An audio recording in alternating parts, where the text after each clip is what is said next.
네, 안녕하세요. 창필직입니다. 오늘 말씀드릴 주제는 배달의 민족이 독일 회사로 매각이 되었다는 소식은 다 알고 계실 텐데요. 배달의 민족이 독일 회사로 매각이 되고 초보 창업자들이 준비해야 될 게 무엇이 있는가, 그 부분에 대해서 좀 말씀을 좀 드리도록 하겠습니다. 제가 종종 소주 한잔 하는 동생들 중에는 배달의 민족, 우아한 형제들의 초창기 그 원년 멤버로 활동을 하고, 그리고 김봉진 대표의 지근거리에서 꽤 일을 하던 그런 친구가 있습니다. 굉장히 똑똑한 친구고 외식업에 대해서 잘 모르다 보니까 진지하게 또 저에게 뭐 이것저것 물어보고 배움을 청하는 굉장히 좀 겸손한 친구입니다. 천재들만 간다는 그 대학에 석박사 학위를 취득하고 배민에 참여를 했고, 현재도 IT 업계 쪽에서 활발히 활동을 하고 있습니다. 그 친구가 소주 한잔을 하면서 그 배민이 탄생하던 과정과 김봉진 대표의 그 업무적인 탁월함, 또한 인간적인 면, 그리고 인문학에 대한 소양, 그리고 도전을 향한 정신에 대해서도 깊게 공감을 하면서 듣게 됐었고요. 그 대표님의 또 책과 또 배민 출신들의 그 뛰어나신 분들이 많잖아요. 그런 분들의 책들을 접하면서 나름 저도 그 배달의 민족에 대해서 공부를 많이 한 적이 있습니다. 배달의 민족이 이번에 그 독일 회사에 매각이 되고, 일반 사람들로는 국내 기업인 줄 알았는데 독일 회사로 넘어가게 되었다, 뒤통수를 맞았다고 이야기들을 하기도 하고요. 그랬기 때문에 이제는 수수료도 올라갈 거고, 이제는 그 경쟁 구조가 아니라 배달앱 시장이 독점 구조가 되었기 때문에 일반 자영업자들은 수수료 때문에 굉장히 힘들어질 것이다, 이런 이야기들이 많이 들려오곤 하는데, 저는 그 사실 자체에 대해서 무언가 분석을 하려는 게 아니고, 어쨌든 이렇게 벌어진 상황에서 우리 초보 창업자들이 앞으로 창업을 준비를 하려고 했을 때 어떻게 준비를 해놓은 것이 좋은가에 대해서 한번 좀 생각을 해봤습니다. 그리고 그저 제 주관적인 견해만 말씀을 좀 드리려고 합니다. 제 이야기를 듣고서 또 말 같지도 않는 소리라고 생각이 되시면 가볍게 그저 한번 씻고 뱉으시면 되고요. 일정 부분 좀 일리가 있다고 생각이 되시면은 그저 본인의 창업 빅데이터 안에 일부 수집해 놓으시면 됩니다. 이게 그 투자라는 게 말이죠, 어떻게 보면 좀 간단합니다. 스타트업이라는 게 예전에는 벤처라고 불렸지만 기술은 있고 열정은 있는데 돈이 없어가지고 버티지 못해서 언제 망할지 모르는 회사를 얘기합니다.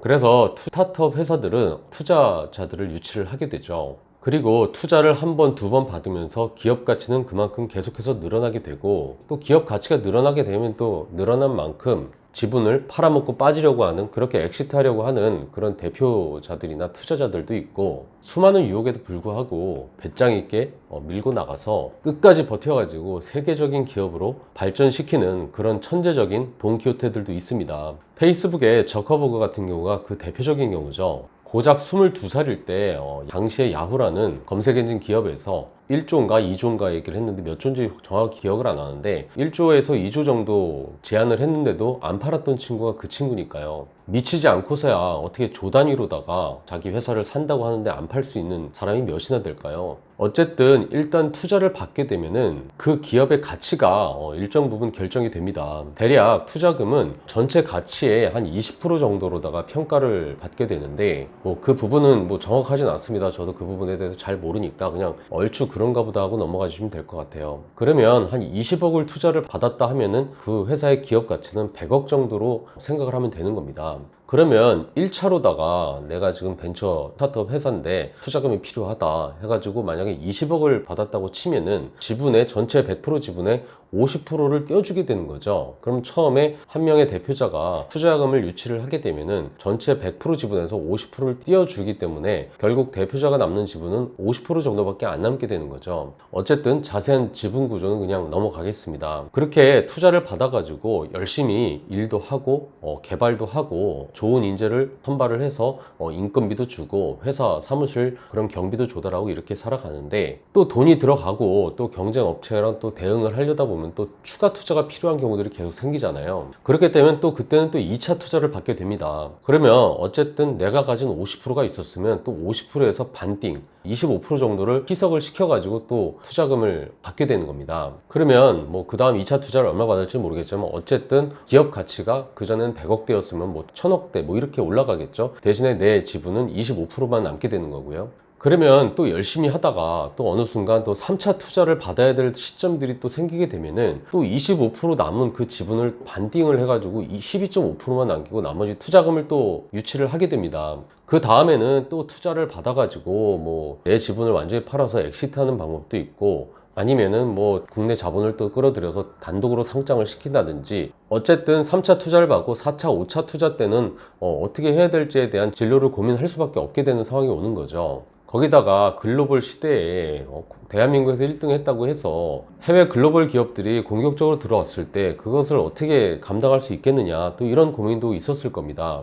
근데 여기서 중요한 거는 배달의 민족은 이미 국내 기업이라고 볼 수가 없었던 회사인 겁니다. 두 번의 투자를 받으면서 이미 배달의 민족의 최대 주주는 어쨌든 다른 나라 기업들이었고요. 이번에 독일 회사에 매각을 한 것도 배달의 민족 경영진의 지분은 새로운 법인의 지분으로다가 전환이 되었던 거고요. 기존에 1차, 2차 이렇게 투자했던 자본들이 엑시트를 한 겁니다. 뭐 첫 번째로 1차로 투자했던 사람은 기업 가치가 지금 뭐 장난이 아니니까 초초 대박이 난 거고, 마지막으로 3차 투자한 사람들도 4천억, 5천억이라고 하니까 최소 10배 이상 튀기지 않았겠어요? 그래서 이번 독일에 매각이 된 사건은 배민을 다른 나라에 팔아먹은 사건이 아니라 국내 스타트업 기업의 경영진들이 세계적인 회사에 확실한 지분을 가지고 경영에 참여한다고 보는 게 맞을 겁니다. 어쨌든 의미가 있는 일이죠. 여기서 중요한 건 역시 우리 초보 창업자들이 이런 상황에서 어떻게 앞으로 살아남아야 되냐, 이 부분을 저희가 알아야 되는데요. 아무래도 딜리버리 히어로라는 그 독일 회사가 우리나라 배달앱 시장을 독점을 했고요. 그들의 투자금이 많은 만큼 그만큼 투자금을 회수해야 되니까 자영업자들이 힘들어지는 건 아마 기정사실일 겁니다. 뭐 그 시기의 문제긴 하겠지만요. 그래서 앞으로 준비해야 될 부분을 한 3가지로 좀 나누고 싶은데요. 첫 번째 준비해야 될 점은 메뉴의 전문성을 강화하고 원팩 공급 상품을 줄이라는 말씀을 좀 드리고 싶습니다. 백종원 대표가 이야기하는 것 중에 하나가 전문점이 되라는 이야기들을 합니다. 이게 되게 당연한 이야기임에도 불구하고 여태까지는 좀 힘들었는데, 어쨌든 배달을 하실 분들은 앞으로 이 부분에 대해서 좀 집중을 하셔야 됩니다. 기존에 그 매장에 있는 사장님들이 배달업을 겸해서 운영을 하시면서 새로운 메뉴들을 장착을 하고 계십니다. 내가 돈가스 매장을 하고 있는데 뭐 샵인샵으로 쭈꾸미 샵을 한다고 한번 예를 들어보자고요. 이렇게 계속해서 장착하는 집들이 많아지다 보니까 현재 그 배달앱에 입점을 해 있는 매장들이 굉장히 또 급격하게 늘어나게 된 겁니다. 나는 돈가스 집을 하고 있는데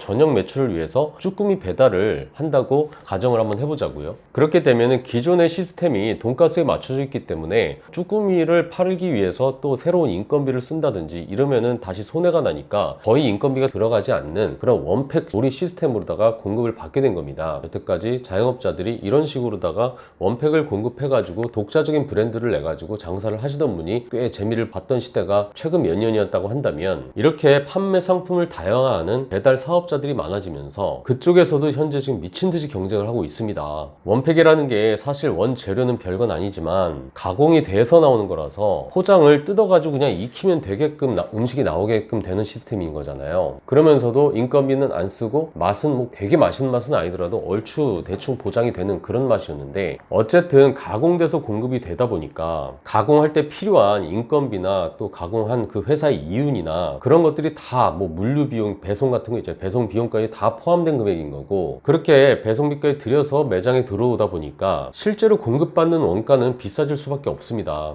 직접 멸치 꼬다리 떼가지고 멸치 내장 빼가지고 직접 멸치 육수 우려가지고 소면으로다가 우르르 끓여서 내는 잔치국수가 원가가 싸지만, 가공된 라면은 어쨌든 뭐 라면 한 봉지 가공된 거 어쩌면 이게 1,000원이잖아요. 직접 잔치국수를 멸치 육수 내서 파는 것처럼 직접 재료를 사서 조리하는 방법을 연구해서 팔아야 배달의 광고비라든지 배달 대행비, 뭐 서비스 쿠폰을 준다든지 이런 서비스 주는 비용을 제하고도 앞으로는 남는 게 있을 겁니다. 그게 아니면은 결국 피 터지는 경쟁 속에 그대로 노출이 돼 가지고 매출은 계속해서 올라가는 것 같은데 실제 계산을 해보면 남는 게 없어 가지고 어느 순간 내가 이걸 배달 이걸 왜 하고 있지? 이렇게 느끼게 되는 상황도 올 수가 있습니다. 원팩을 부르짖는 그런 프랜차이즈 시스템도 아무래도 앞으로는 도태될 확률이 많아지겠죠. 두 번째로는 스토리가 있는 그런 브랜드를 해야 됩니다. 지금 그냥 편하게 스마트폰을 켜가지고 배달의 민족에 들어가서 초밥을 시켜 먹는다고 한번 가정을 해보자고요. 초밥을 시켜 먹으려면 일식 그 카테고리에 들어가서 찾아야 되는데 초밥을 파는 집들은 굉장히 많을 겁니다. 근데 수많은 초밥집들이 그렇게 계속 나열되어 있는데 중간에 한 군데서 수요 미식회 맛집, 홍담동에 있는 수요 미식회 맛집, 가락동 상륙 이렇게 쓰여있는 초밥집이 있다고 한번 쳐보자고요. 같은 조건이라고 하면 비슷한 가격대라고 하면은 어떤 걸 시키실 있으시겠어요? 만약에 그 내용을 보고서 바로 네이버를 켜가지고 그 수요미식회에 나왔던 초밥을 검색을 해가지고 실제 그렇게 나온 영상들하고 그런 스토리를 접하게 되면 경쟁 초밥집보다 뭐 1,000원에서 2,000원 1인분에 그렇게 좀 비싸다고 하더라도 그 가치를 인정받게 되기 때문에 그 집 초밥을 시킬 겁니다. 더군다나 이게 내가 먹을 게 아니라 뭐 우리 애들을 먹인다든지 뭐 친구 집에 놀러 간다든지 아니면 뭐 병원에 병문안을 간다든지 이렇게 초밥을 누군가에게 주는 걸로 시킨다고 한다면은 수요미식회 출신 초밥집을 시킬 확률이 더 커지게 됩니다. 첫 번째 이야기하는 방법이 배달 음식의 마진을 높이는 방법이라고 한다면 제가 이야기한 두 번째 방법은 배달 고정비에 들어가는 광고비를 아끼는 방법입니다. 내가 아무리 초밥을 맛있게 만들면 뭐하나요? 다른 업체들이랑 다 비교해가지고 내게 가장 뛰어나고 가성비 있고 괜찮다고 생각을 해서 그것을 팔면 뭐합니까? 직접 만든 초밥이 아까 말씀드린 수요미식회 초밥이나 뭐 생활의 달인 초밥보다도 더 퀄리티 있고 더 맛있으면 뭐하냐는 얘기예요. 스토리가 있는 그 집을 이기기는 힘이 든 겁니다. 선택을 받고서 그 맛을 먹고서 그게 또 소문이 나야지 계속해서 매출이 올라지는 건데 일단 첫 번부터 선택을 받을 확률이 적어지지 말이죠. 그래서 스토리가 있는 브랜드가 아니면 내가 그 스토리의 주인공이 되든지 그 스토리가 있는 사람과 함께하는 게 중요합니다. 뭐 청담동 수요 미식회 맛집 창풀초밥 이제는 가락동에서도 즐길 수 있다. 뭐 수요 미식회 맛집 뭐 창풀초밥 가락점 이런 식으로다가 대문에 제목을 쓰는 겁니다. 그 다음은 또 다른 방식들이 있는데요. 바로 세 번째 방법으로 오프라인 매장에 충실하라는 그런 말씀을 좀 드리고 싶습니다. 간혹 홀 매장만을 운영을 하다가 배달을 시작하게 되고 배달 매출이 늘어나게 되면서 홀을 어떻게 보면 좀 소홀히 하는 그런 사장님들이 많이 계세요. 일견 맞는 게 어쨌든 홀보다도 배달 매출이 많다 보니까 매출이 많은 곳에 집중을 하게 되는 거죠. 그러면서 점점 홀이 방치가 되고 점점 스토리를 만들 수 있는 그런 공간이 없어지게 됩니다. 처음부터 배달만 전문으로 하는 사장님들도 현재도 많으시죠. 하지만 배달 전용 매장은 나만의 스토리를 만들긴 좀 힘이 듭니다. 내가 내 장사를 위해서 하고 있는 모든 일의 행위가 내 가게에서 일어나게 되는 거고 그 스토리라는 게 결국 내 가게에 오는 그런 사람들과의 소통이라든지 그런 교류를 통해서 스토리가 생기게 됩니다. 사람과 사람이 소통하는 데서 스토리가 생기고 그것을 남기고 그 스토리가 쌓이면 쌓일수록 나만의 브랜딩이 되어가는 거죠. 수요 미식회라는 전국 방송에는 안 나오더라도 우리 동네 블로그에는 나와야 될 거 아니에요. 생생정보통에는 안 나왔어도 유튜브로다가 초밥 맛집 하면 내 가게가 나올 수도 있어야 되는 겁니다. 생활의 달인에는 안 나와도 우리 동네 사람들한테는 달인 소리는 들어야 된다는 얘기죠. 그리고 그 이야기들이 사람들로 하여금 뇌리에 박히게 되고 우리 동네에서만큼은 스토리가 있는 집이 되고 그 스토리가 있는 집에 배달 메뉴를 수많은 초밥집들이 있어도 그 집에서 시키게 되는 겁니다. 앞서 제가 이야기한 세 가지가 아직까지는 시기상조일 수도 있습니다. 하지만 이 세 가지 모두가 하루아침에 이룰 수 있는 그런 일들은 아니에요. 좀 시간이 걸리는 일이죠. 근데 앞으로 배달 시장에서 지속적으로 오래 살아남으려고 한다면 꼭 필요한 일이라고 생각을 합니다. 이미 배달의 민족은 독일 회사로 매각이 됐고요. 경쟁은 더 치열해질 거고 마진은 더욱더 박해지면서 점점 살아가는 게 빡빡해지겠죠. 근데 그거 대한민국 자영업자들이면 다 공통적으로 지금 해당이 되는 얘기입니다. 누구 한 자영업자만 힘들게 아니란 얘기죠. 이미 벌어진 일이고 우린 또 이런 환경에서 살아남아야 되기 때문에 욕만 하다가 걱정만 하다가 이렇게 끝낼 수는 없는 겁니다. 현재 언론이나 자영업 시장에서는 벌써부터 수수료 인상으로다가 겪게 될 피해 상황 그 부분에 대해서 걱정을 많이 하고 있고요. 배달의 민족이 아니라 뭐 배신의 민족, 뭐 배달비의 민족이라고 비아냥거리기도 합니다. 근데 아마도 우리 생각보다는 수수료가 그렇게 빨리 오르진 않을 겁니다. 대신에 다른 피해가 먼저 올 수가 있겠죠. 예전에 그 일본에서 우리나라로 따지면은 대한항공 같은 그 일본항공이라는 회사가 있었는데 그 항공사가 폭망을 해가지고 경영의 신이라고 불리는 이나모리 가즈오라는 고세라 회장님이 이쪽으로 구원투수로 한번 온 적이 있습니다. 그렇게 적자투성이고 빚이 엄청나게 많은 그 일본항공이라는 회사를 살릴 때도 직접적으로 소비자들에게 피해를 주는 그 항공료를 올린다든지 그러질 않았습니다. 경쟁이 없는 그런 사업부를 먼저 축소를 하기 시작을 했죠. 그리고 자연스럽게 대규모 해고가 이루어졌습니다. 이건 뭐 항의할 수도 없는 거예요. 그 이나모리 가즈오라고 하는 그 교세라 회장부터도 본인은 연봉을 받지 않겠다고 들어온 상태였고 자기가 일할 사업부가 없어져 버리니까 이게 어떻게 항의할 그 건덕지도 많지가 않잖아요. 일할 곳을 먼저 없애버리니까 그냥 일자리는 그냥 사라지게 된 거죠. 아마도 배민이라는 회사도 그동안 경쟁 업체 때문에 존재를 했던 그런 사업부가 없어질 가능성도 열려 있다고 보면 됩니다. 그 사업부가 없어지게 생기게 되면은 그곳에서 일하던 사람들도 자연스럽게 해고가 일어날 수도 있겠죠. 물론 이건 제 혼자만의 생각입니다. 김봉진 대표를 비롯한 그 경영진은 굉장한 영광을 얻고 앞으로 도전을 할 만한 굉장히 좋은 기회를 가졌지만 기존의 사람들이 얼마나 유지가 될지는 미지수입니다. 기업이 돈을 버는 방식은 수수료라든지 요금을 올리는 것보다도 기존의 고정비 중에서 많은 부분을 차지하고 있는 인건비를 줄이는 게 가장 효과적입니다. 어쨌든 이건 그냥 저 혼자만의 생각이고 망상일 뿐일 수도 있는 거고요. 다만 앞서 이야기한 세 가지 방법이 앞으로 초보 창업자들이 배달 시장에서 살아남기 위해서 어느 정도 좀 참고해서 준비를 하셨으면 좋겠습니다. 이상 창풀직이었습니다.